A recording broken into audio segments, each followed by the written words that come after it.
구약성경 403페이지 룻기 2장 1절로 7절까지의 말씀, 우리 함께 교독하고 마지막 절 같이 읽겠습니다. 나오미의 남편 엘리멜렉의 친족으로 유력한 자가 있으니 그의 이름은 보아스더라.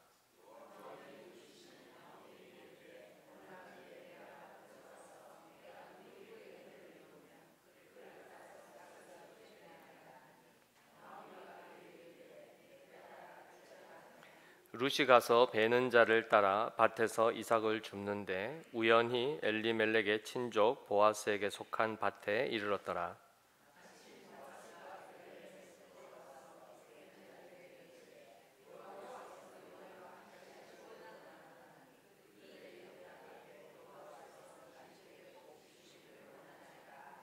보아스가 베는 자들을 거느린 사환에게 이르되 이는 누구의 소녀냐 하니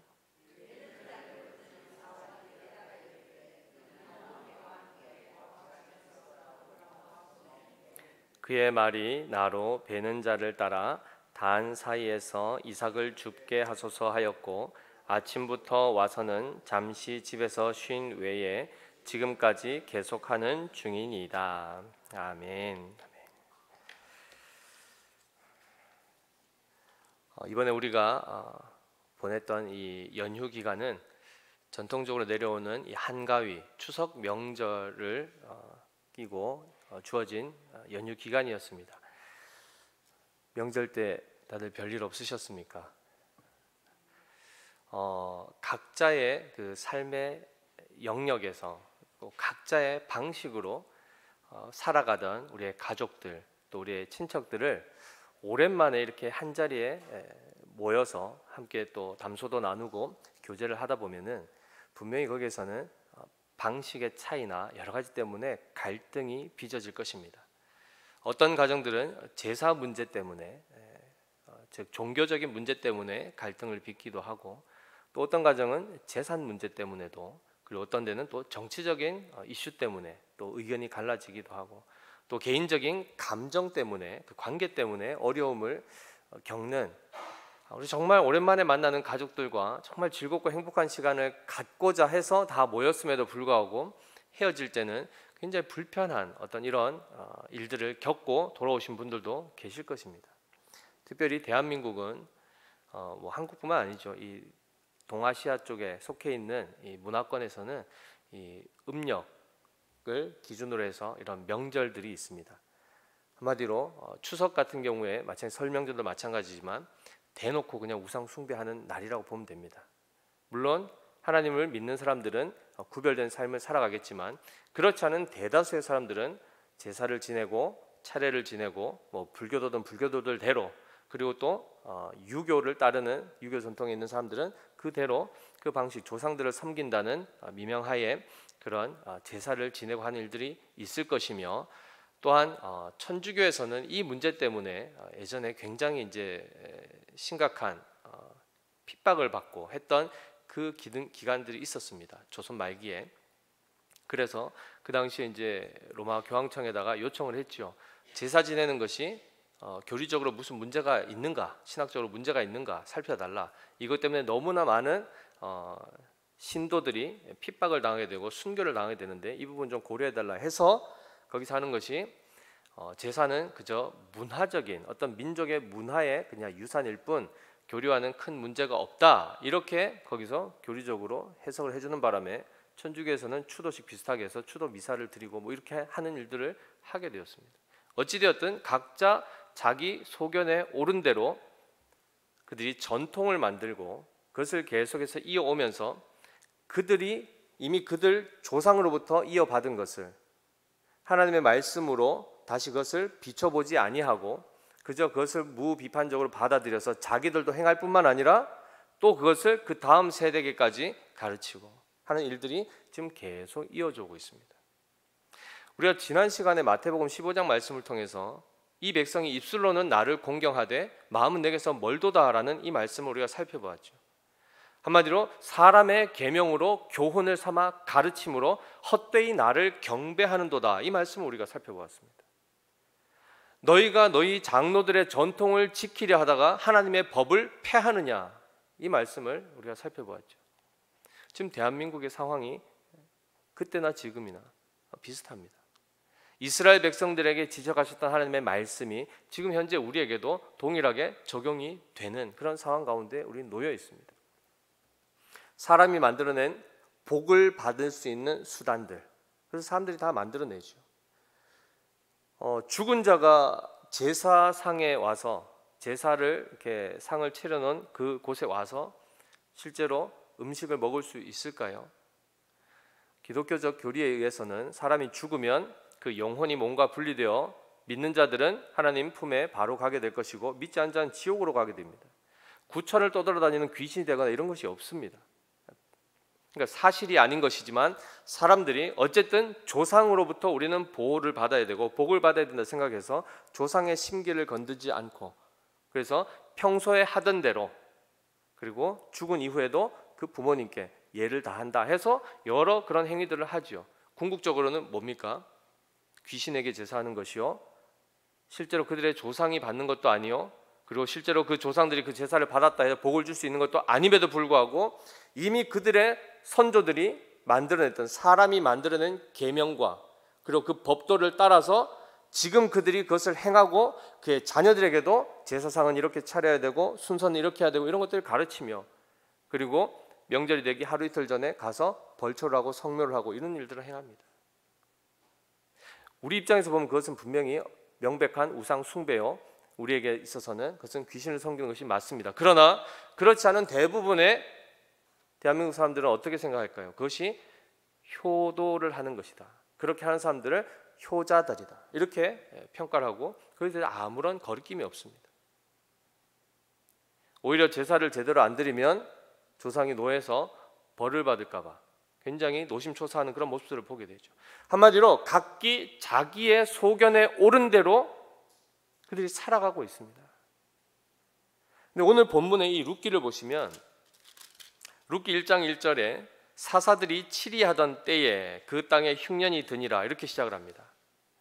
룻기 자체의 역사적 배경이 사사시대라는 것입니다. 나중에 뒤에서도 살펴보겠지만 보아스라는 인물이 오늘 2장 1절 우리가 읽었던 본문에 나오죠. 나오미의 남편 엘리멜렉의 친족으로 유력한 자가 있으니 그의 이름은 보아스더라, 이렇게 되어 있습니다. 보아스가 누구인가? 그의 아버지는 살몬입니다. 연어 아닙니다. 살몬. 살몬의 아내가 기생 라합입니다. 여리고 성에 있었던. 그리고 살몬의 아버지가 나손입니다. 여호수아와 동시대 인물입니다. 그러면 보십시오. 나손에 이어 살몬에 이어 보아스입니다. 그러면 이건 사사 시대에서도 초기 그 시대에 있었던 일들이 이제 기록되는 것인데요. 우리가 잘 아시다시피 사사기 2장 7절에서 10절의 말씀에는 백성이 여호수아가 사는 날 동안과 여호수아 뒤에 생존한 장로들, 곧 여호와께서 이스라엘을 위하여 행하신 모든 큰 일을 본 자들이 사는 날 동안에 여호와를 섬겼더라. 여호와의 종 눈의 아들 여호수아가 110세의 죽음에 무리가 그의 기업의 경내 에브라임 산지 가스산 북쪽 딥낫 헤레스에 장사하였고 그 세대의 사람도 다 그 조상들에게로 돌아갔고 그 후에 일어난 다른 세대는 여호와를 알지 못하며 여호와께서 이스라엘을 위하여 행하신 일도 알지 못하였더라 라는 시대 가운데 룻기가 시작됩니다.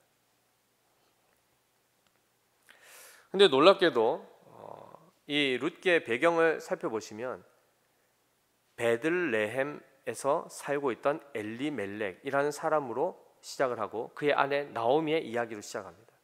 베들레헴, 지금 베델 다 우리가 배웠죠. 목사님 베이트 집입니다. 레헴 빵입니다. 베이커리죠, 그죠? 빵집. 당연히 양식이 있어야 할 그곳에 양식을 하나님이 끊어버리신 겁니다. 왜요? 사사시대지 않습니까? 각기 자기 소견에 옳은 대로 행하는데 소견에 옳은 대로 옳다 여기고 행하는 것이 하나님의 뜻에 합하다 그러면 문제가 안 되겠죠. 내가 내 생각대로 이렇게 했는데 하나님이 기뻐하신다 그러면 문제가 안 됩니다. 그런데 우리의 본성 자체를 정확하게 이해를 하셔야 됩니다. 끊임없이 교리를 통해서 배우는 것이 뭡니까? 인간은 전적으로 타락했다는 것입니다. 우리 스스로 무엇인가를 만들어내면 아무리 좋아 보이고 아무리 그것이 진심이 담겨있다 하더라도 그것은 하나님께 받아들여질 만한 것이 안 된다는 사실을 기억해서 그것을 감안해서 본다 그러면 자기 소견에 오른 대로 행하던 이스라엘 백성, 결코 하나님의 뜻과는 반대되는 삶을 살았다는 것입니다. 결단코 하나님의 뜻대로 살 수 없었던 그들 가운데 하나님이 징계로서 양식을 끊어버리십니다. 당장 생존의 위협이 왔죠. 그래서 그들이 택한 방법이 뭡니까? 원래 하나님이 징계하시면 어떻게 해야 됩니까? 하나님이 언제 징계하시죠? 하나님의 뜻에서 이탈했을 때 하나님은 징계라는 수단을 통해서 다시 원래 자리로 돌아오게 하는 것이 하나님의 징계의 목적입니다. 그러면 당연히 마음을 돌이키고 그들의 삶을 돌아보고 그 길로 다시 돌아와야 되는데 이스라엘 백성이 택한 방법은 뭐죠? 하나님으로부터 더 멀어지는 것입니다. 더 멀리 가버리는 것입니다. 이들이 그래서 어디로 갑니까? 모압 땅으로 이주를 해버립니다. 이민 가버립니다. 그리고 갔더니 어떤 일이 발생합니까? 1장의 전체 내용들을 보시면 잘 아시는 내용일 겁니다. 남편이 죽어버립니다. 남편의 이름이 뭐였습니까? 엘리멜렉이었습니다. 나의 하나님은 왕이시다, 이런 뜻입니다. 나의 하나님은 왕이시다, 신앙의 이름이죠. 그런데 양식이 끊어지자, 당장 생존의 문제가 생기자 그들이 모압 땅으로, 그모스 신을 섬기는 그 땅으로, 이방 땅으로 가버립니다. 그런데 나중 이야기를 우리가 살펴보게 되면은 1장 21절에 나오미가 이렇게 고백합니다. 돌아와서 다시 그 모압 땅에서 돌아와서는 이렇게 말합니다. 내가 풍족하게 나갔더니 여호와께서 내게 비어 돌아오게 하셨다, 이렇게 말씀합니다. 한마디로 이민 갈 때까지만 해도 아직 여전히 경제적으로 좀 살 수 있었다는 것이죠. 잘 살고 있었다는 겁니다. 그런데 가자마자 남편이 죽어버립니다. 그래도 아직 그에게는 소망이 있죠. 두 아들이 있습니다. 말론과 기련이 있었습니다. 그런데 남편의 잃은 그 슬픔 가운데 있다가 그래도 아들들이 살아있고 그 아들들이 비록 이방 여인들이지만 결혼을 하게 됩니다. 그래서 오르바와 룻을 이제 얻게 되죠, 며느리로.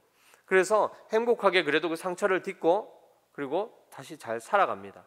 그러다가 10년째 되었을 때 무슨 일인지는 모르지만 두 아들이, 어떤 경우에서인지 모르지만 두 아들이 죽게 됩니다. 그리고 그 표현에 따르면 그 며느리들이 아직 젊었다라고 얘기하죠. 오늘 보아스가 그의 사환들에게 물을 때 이 소녀는 누구냐 이렇게 얘기할 정도로 굉장히 어린 나이에 그들이 남편을 잃어버립니다. 시어머니와 같은 처지가 되었죠. 그리고 시어머니 입장에서 보면 남편도 잃었고, 그리고 아들 둘 다 잃어버렸고, 그리고 식솔인 며느리 둘하고 세 과부가 지금 남게 된 겁니다. 굶어 죽기 딱 좋은 상황입니다.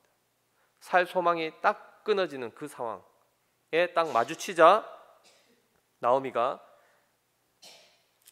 내린 결정이 바로 1장 6절에 나옵니다. 그 여인이 모압 지방에서 여호와께서 자기 백성을 돌보시사 그들에게 양식을 주셨다 함을 듣고 이에 두 며느리와 함께 일어나 모압 지방에서 돌아오려 하여, 예루살렘에서 그 베들레헴에 양식을 다시 하나님이 베풀어 주셨다는 소식을 듣고 거기 가서 생존을 위해서 다시 돌아갑니다.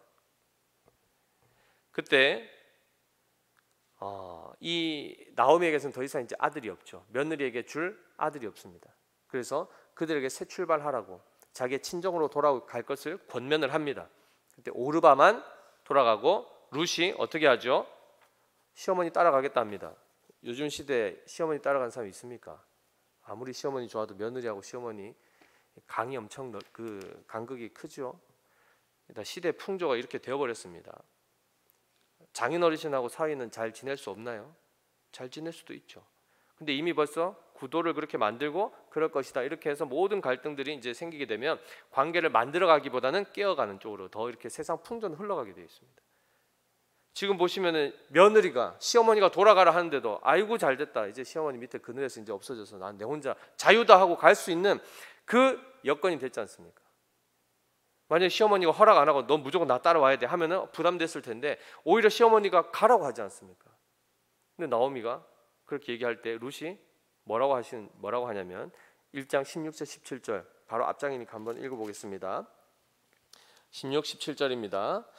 룻이 이르되 내게 어머니를 떠나며 어머니를 따르지 말고 돌아가라 강권하지 마옵소서.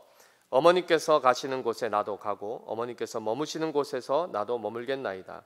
어머니의 백성이 나의 백성이 되고 어머니의 하나님이 나의 하나님이 되시리니 어머니께서 죽으시는 곳에서 나도 죽어 거기 묻힐 것이라. 만일 내가 죽는 일 외에 어머니를 떠나면 여호와께서 내게 벌을 내리시고 더 내리시기를 원하나이다 하는지라. 이런 며느리 있습니까? 효부 이야기하는 게 아닙니다. 어머니의 하나님이 내 하나님이 될 것입니다. 나는 다른 건 모르겠고 어쨌든 어머니와 함께 하셨던 그 하나님, 나도 그 하나님을 믿고 싶습니다. 돌아가라 하지 마십시오 하고 그가 일단 옵니다. 시어머니가 뭐 잘해서서 그랬는지 그런 얘기는 안 나오죠. 어쨌든 오르반은 돌아갔지 않습니까? 똑같이 했다 그러면 둘 다 와야 되는데 그 얘기하는 것이 아니라 어쨌든 룻에게는 하나님을 향한, 여호와 하나님을 향한 갈망이 있었다는 겁니다. 그래서 어머니와 함께 지금 돌아왔습니다. 돌아오자 어느 날 그가 시어머니한테 이야기를 하는 것이죠. 오늘 본문 2절입니다. 2절 말씀 같이 읽어보겠습니다. 시작.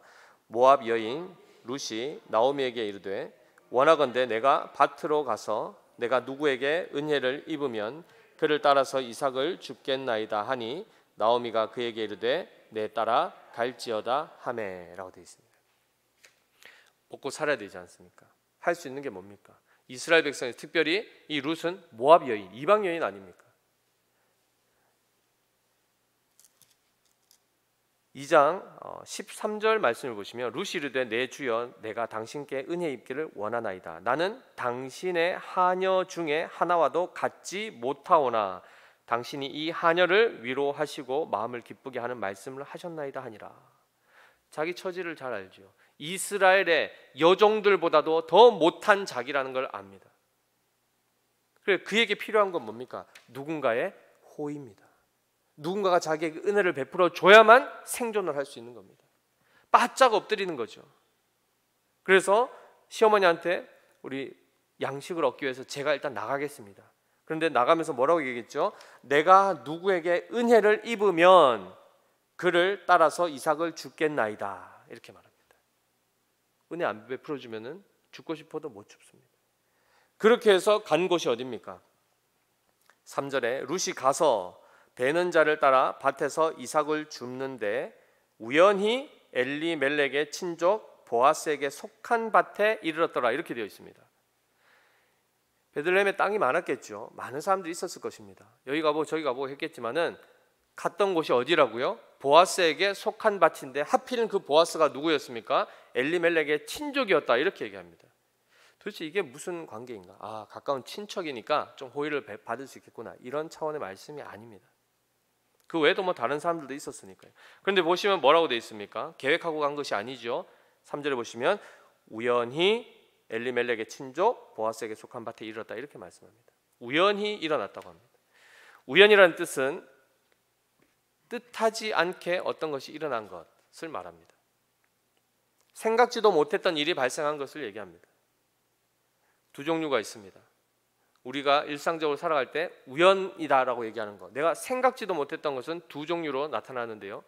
사건, 사고, 내가 원치 않았던 것이 어떻게 갑자기 일어난 것, 우연히 일어났다. 또는 내가 기대하지 않았던 어떤 놀라운 일들이 일어난 것, 그것 또한 우연이다. 이렇게 우리는 보통 이야기하죠. 그렇게 따지면 우리가 살아갈 때 모든 삶은 내가 원하는 것이 일어나지도 않고 또 원하지 않는 것들이 막 일어나며 기대하지 않았던 것들이 막 발생하기도 하는 모든 삶의 모든 여정이 다 우연으로 보이는 것입니다. 누구에게 있어서요? 우리 눈에, 사람의 눈에 일어나는 모든 자연 현상이나 사회 현상들은 다 우연처럼 보입니다. 한마디로 내 마음대로 내 뜻대로 되는 게 없다는 것입니다. 그런데 놀랍게도 우연히 이르렀는데 하필이면 거기가 어디라고요? 보아스 땅이라는 겁니다. 보아스 밭이라는 겁니다. 놀랍게도 4절에 어떻게 시작합니까? 4절 말씀 읽어보겠습니다. 시작.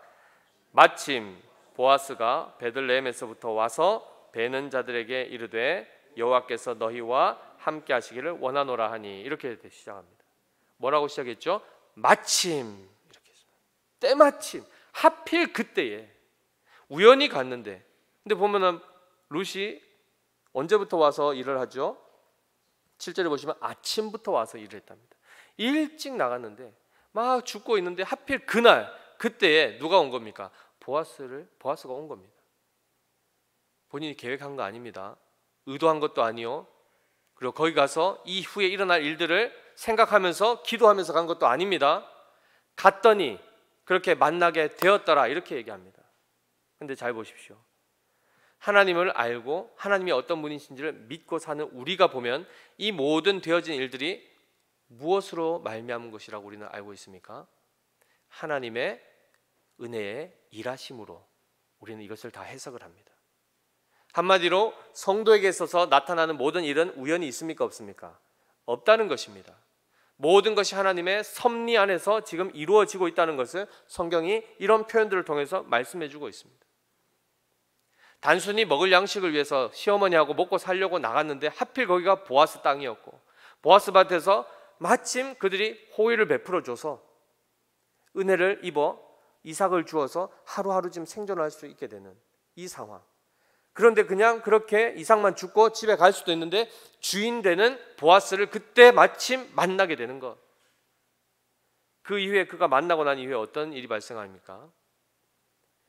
이날 보시면은 14절에 식사할 때에 2장 14절입니다. 보아스가 룻에게 이르되 이리로 와서 떡을 먹으며 내 떡 조각을 초에 찍으라 하므로 룻이 곡식 베는 자 곁에 앉으니 그가 볶은 곡식을 주매 룻이 배불리 먹고 남았더라 라고 하며 뒤에 보면은 이걸 다 줍고 한 에바 거의 약 21kg 쌀 한 포대를 그만큼 주어서 지금 가는 상황이 됩니다. 그리고 추수가 끝날 때까지 계속 와서 이 이삭을 주울 수 있도록 보아스가 은혜를 베풀어 줍니다. 그리고 다른 이들에게 그를 괴롭게 하지 말라 이런 보호도 받게 되는 이 일이 발생합니다. 그리고 나서 마지막에 이 얘기를 시어머니한테 했더니 뭐라고 합니까? 그가 기업 물을 자다. 그에게 들어가서 이제 청혼을 하고 결혼을 해서 우리의 기업을 물러라. 즉 남편으로부터 이어져 계속 유지해야 될 그 유업을 상실해 버렸죠. 그것을 다시 이 유력한 보아스를 통해서 기업 물을 자를 통해서 다시 되찾아오는 이 일들을 강행하게 합니다. 그리고 거기에 룻이 순종을 해서 나중에 결국 보아스와 결혼을 해서 그 모든 것들이 다 복구가 되는 이 일들을 경험하게 되죠. 그리고 나서 보아스랑 결혼해서 룻이 누구를 낳습니까? 오벳을 낳습니다. 오벳. 그리고 나서 룻기가 끝이 나버립니다. 22절 4장 22절 한번 가보겠습니다. 자 17절 먼저 한번 읽어보겠습니다. 17절 시작. 그의 이웃 여인들이 그에게 이름을 지어주되 나오미에게 아들이 태어났다 하여 그의 이름을 오벳이라 하였는데 그는 다윗의 아버지인 이새의 아버지였더라 라고 되어 있습니다. 그래서 보면은 쭉 족보가 나오죠. 베레스의 계보는 이러하니라. 베레스는 헤스론을 낳고 아까 말씀드린 처럼 헤스론은 람을 낳고 람은 아미나답을 낳고 아미나답은 나손을 낳고 나손은 살몬을 낳고 살몬은 보아스를 낳았고 보아스는 오늘 나온 것처럼 오벳을 낳았고 오벳은 이새를 낳고 이새는 다윗을 낳았더라 하고 룻기가 끝이 나버립니다. 자 보십시오. 한 이방 여인과 또 기구한 인생을 살았던 그 나오미 그 두 사람의 그 두 과부의 이야기를 통해서 하나님이 우연과 때마침 마침이라는 이 하나님의 섭리의 손길을 통해서 결국 이루려고 했던 것이 무엇입니까? 다윗의 조상 오벳을 낳는 것이 룻기의 결론이 되어버렸습니다. 여기서 이제 잘 정리하셔야 됩니다. 룻기가 말하고 싶은 것이 무엇인가? 하나님께서 룻기를 통해서 우리에게 알게 하시고자 하는 것이 무엇인가? 좋은 며느리를 현숙한 며느리를 얻으려면 어떻게 해야 되는가 이런 거 얘기하는 거 아닙니다. 노후에 좀 잘 살려 그러면 돈 있는 유력한 남자 만나가지고 그렇게 하면은 노후가 아주 평안하게 될 것이다 이런 얘기하는 것 아닙니다. 아까 보았듯이 보아스 앞에 이렇게 보아스를 설명하는 표현 중에 수식어가 있습니다. 2장 1절에 뭐라고 되어 있죠? 유력한 자가 있으니 그의 이름은 보아스더라 이렇게 되어 있습니다. 유력한 자라는 표현을 씁니다. 그리고 3장 11절에 가보시면 룻에 대해서 뭐라고 말씀하냐면 그리고 이제 내 딸아 두려워하지 말라 내가 내 말대로 내게 다 행하리라. 내가 뭐라 되어 있습니까? 현숙한 여자인 줄을 나의 성읍 백성이 다 아느니라 이렇게 되어 있습니다. 자, 유력한 자라고 번역한 이 단어와 현숙한 여인이라고 했던 이 단어가 똑같은 히브리 말로 하일이라는 단어를 씁니다. 같은 말이라는 거예요. 보아스는 밭도 있고 유력한 자였죠. 룻은요, 그 집에서 그 밭에서 이삭 줍는 이방 여인이었습니다. 종보다도 못한, 어떻게 그들이 똑같이 유력하고 어떻게 똑같이 능력이 있다고 할 수 있겠습니까? 겉으로 보면 완전히 다르고 신분적으로도 격차가 너무 나는데, 결혼이라는 건 상상할 수도 없는데, 만약에 성도님들의 자녀가 이렇게 유력하고 돈도 많고 똑똑하고 막 엄청난 종들도 많이 있는데, 저 듣도 보도 못한 저기 이방 나라에, 외국, 그래도 가난해서 이미 벌써 한번 돌아온 싱글, 결혼도 한번 했다 남편 사별하고 돌아온 그 여인 며느리로 맞으시겠습니까? 택도 없죠, 우리 인식에 있어서는. 근데 성경에서는 뭐라고 합니까? 보아스도 유력한 자요, 즉 하일이라고 했고, 룻에 대해서도 하일이라고 했습니다. 능력, 힘, 이런 것을 말씀하는 겁니다. 권세, 이걸 뜻합니다. 룻도 동일하게 누구 보실 때요? 하나님 보실 때. 그의 삶의 형편, 모양 관계없이 그는 현숙한 여인이라고 하나님은 평가하셨고, 보아스에 대해서도 그의 모든 가진 외적인 조건과 관계없이 그를 하일이라고 합니다. 능력 있는 자, 유력한 자, 이렇게 표현합니다. 겉으로 보면 차이가 많지만 그들에게 공통점이 있었습니다. 그것이 무엇일까요? 그것을 보셔야 됩니다. 하나님은 하나님의 나라를 세워가시는 것, 구원의 역사를 이루기 위해서 메시아를 보내주신 것이 하나님의 핵심적인 사역입니다.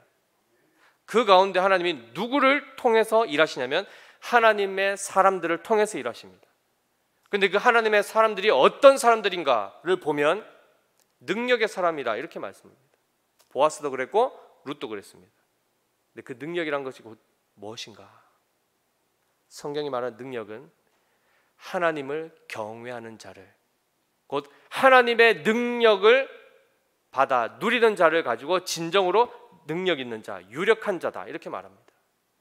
한마디로 자기 자신이 자기의 능력, 자기가 가진 것을 자랑하는 자가 아니라 겸손히 하나님의 은혜가 아니고는 살아갈 수 없습니다를 철저하게 깨달은 자가, 늘 살아가는 모든 순간에 하나님의 은혜를 붙잡고 살아가는 그들 가운데 하나님의 함께 하심으로 말미암아 그들이 참으로 유력한 자가 되는 것, 그래서 하나님이 말씀하고 계십니다.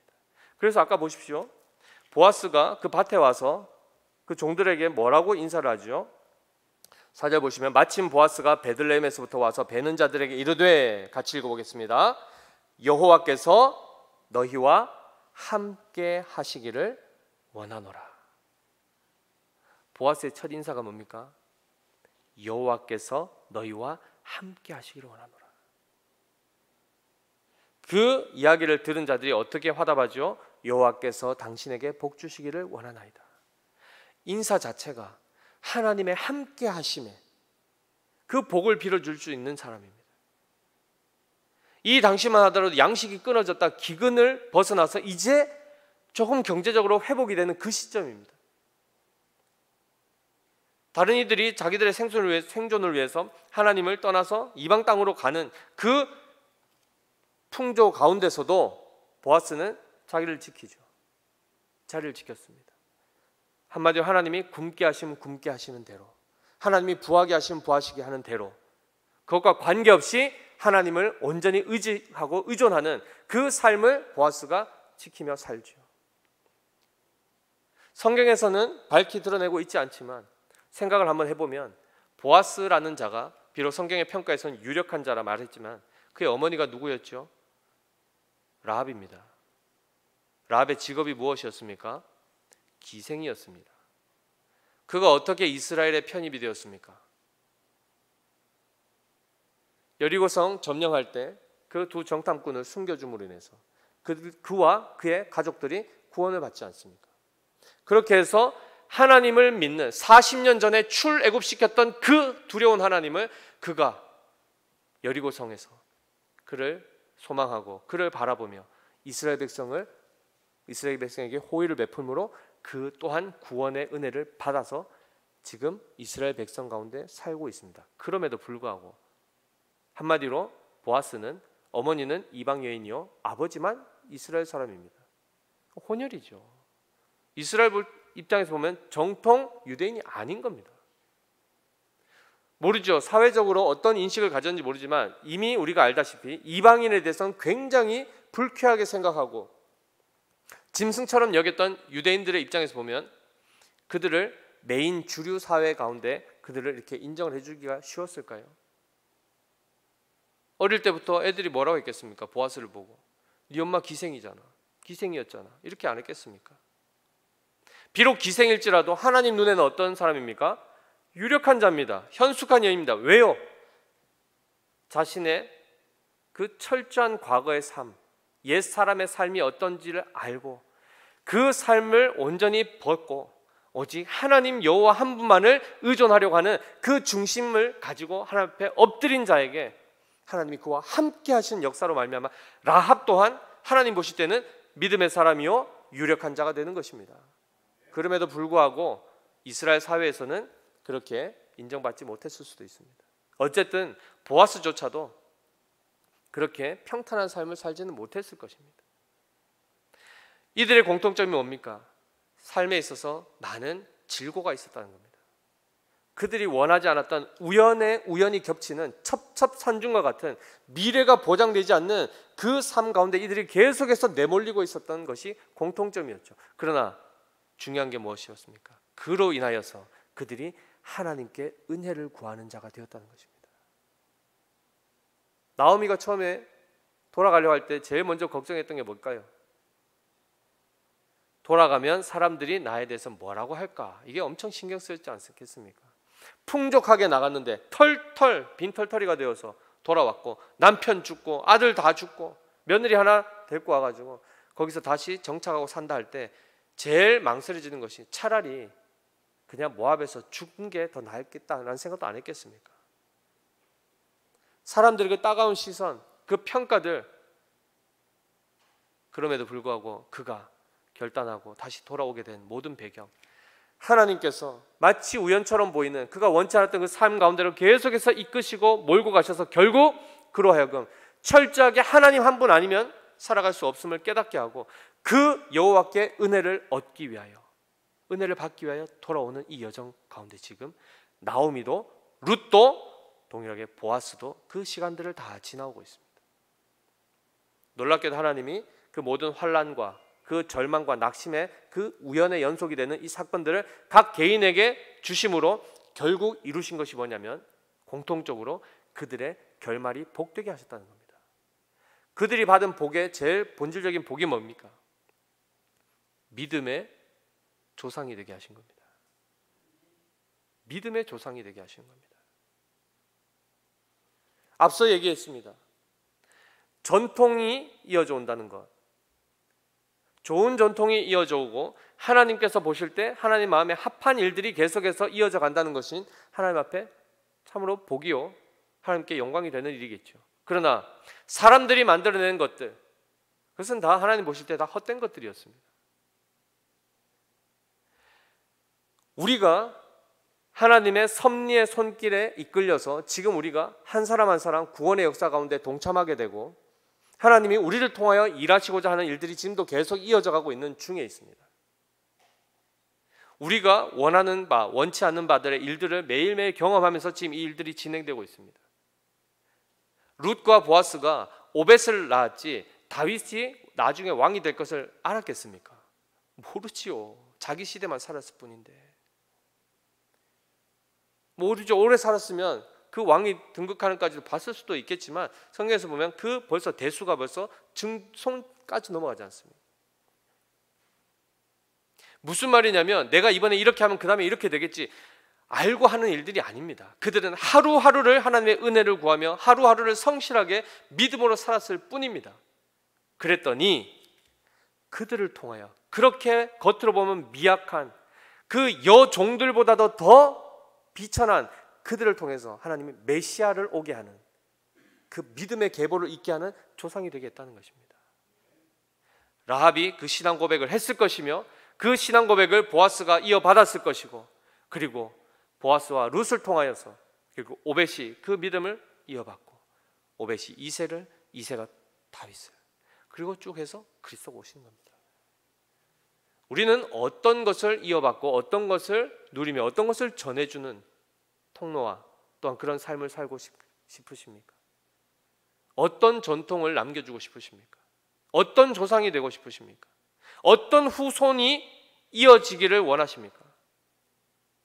성경은 철저하게 믿음의 계보를 하나님이 이어가기를 원하신다고 분명히 밝히시며, 그 일들을 이루어가는 하나님의 놀라운 손길의 방식이 바로, 그 섭리가 바로 우연과 마침이라는 이런 방식을 통해서 하나님이 행하고 계신다는 겁니다.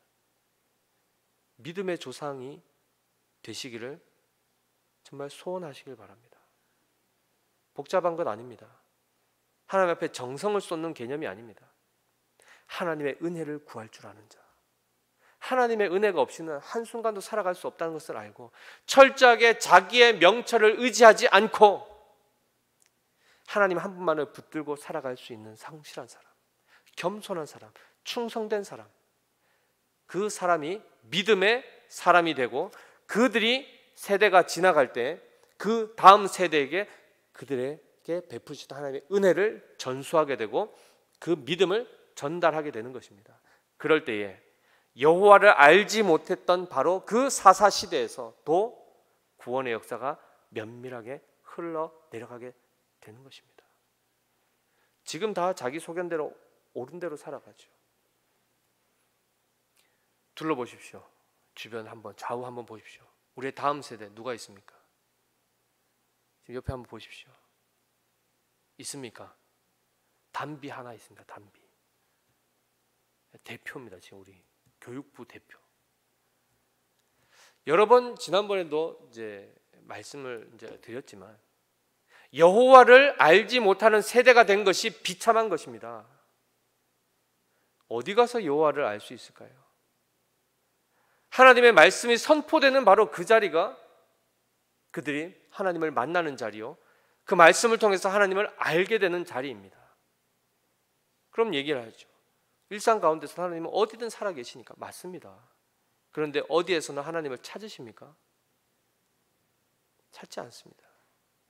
우리는 우리의 자녀들이 여호와를 알고 여호와를 의지하고 여호와의 은혜를 구하며 살아가는 자로 가르치거나 양육하지 않습니다. 자기 소견에 옳은 대로 살아가는 것을 그들도 원하고, 그것에 대해 어찌할 바를 알지 못해서 그냥 방치하는 수준 정도밖에 안 되고, 니는 열심히 공부해라, 세상 것을 어떻게든 세상에서 잘 돼야 된다, 유력한 자가 돼야 된다, 나머지는 내가 알아서 할게, 내가 새벽 기도도 하고 내가 다 할 테니까 너는 그냥 그 복만 받아 먹어라, 이런 식으로 이제 가르치고 실제로 살아가죠. 어떤 전통을 전수해주고 계십니까? 우리는 정말 믿음의 조상으로 세워져 가고 있습니까?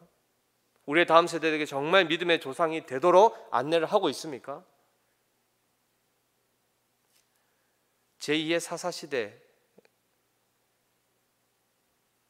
정말 비참한 시대가 되는 것입니다. 그 길에서 벗어날 수 있는 유일한 길은 하나님 앞에 은혜를 구하는 겁니다. 우리의 계산 버리십시오. 물론 하나님께서 정말 은혜가 무엇이냐면, 하나님께서 우리의 고집대로 내버려 두시지 않는다는 게 은혜입니다. 그게 은혜입니다. 사실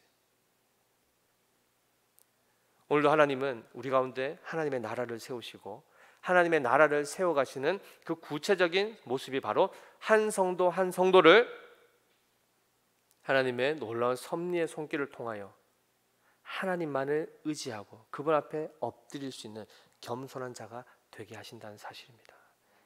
그리하여 그들이 믿음의 사람으로 세워지고 그 믿음이 그대로 다음 세대에게 전수되어서 그 다음 세대 또한 믿음의 계보를 이어갈 수 있도록 그런 겸손한 자, 하나님 앞에 충성스러운 일꾼들로 세워지게 하실 것을 우리는 말씀을 통해서 깨닫게 되는 것입니다. 이 은혜를 날마다 구하며 정말 우리의 다음 세대들 하나님 앞으로 인도할 수 있는 우리가 되어야 될 줄 믿습니다. 그렇게 되기를 하나님 앞에 간구하시고 매일매일 하나님을 아는 세대로 우리가 먼저 서며 신앙의 본을 보여 다음 세대들 또한 그러한 풍성한 하나님의 은혜 가운데 참된 복을 누리며 살아갈 수 있는 우리 영안 교회 되시기를 예수님의 이름으로 축복합니다.